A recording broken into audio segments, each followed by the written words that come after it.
February 2025 उपक्रमात मी Savitribai Phule high school करंबी इयत्ता 10वीची विद्यार्थिनी नीलम निकन जाधव आहे.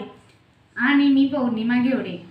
आम्ही दोघी तुमच्यासमोर मातीच्या वस्तू सादर करणार आहे. आम्ही मातीच्या वस्तू तयार करण्यासाठी प्रथम तांबूस रंगाची माती वापरली. नंतर त्यामध्ये पाणी घालून चिखल तयार केला व त्यानंतर तो चिकन म्हणून त्यापासून हंडा व पंत्या तयार केल्या. त्या सर्व वस्तू मी 4 दिवस वाळवण्यासाठी ठेवल्या. या मातीच्या वस्तू तयार करण्याचा हा उद्देश आहे की या मातीच्या वस्तूमुळे आपले आरोग्य चांगले राहते व प्रकृतीस किंवा आरोग्यास या मातीच्या वस्तू हानिकारक नाहीतच व आपल्या आरोग्यास घातक पण नाही.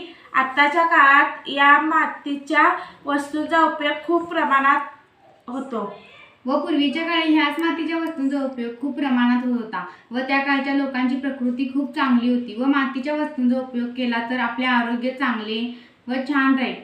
धन्यवाद.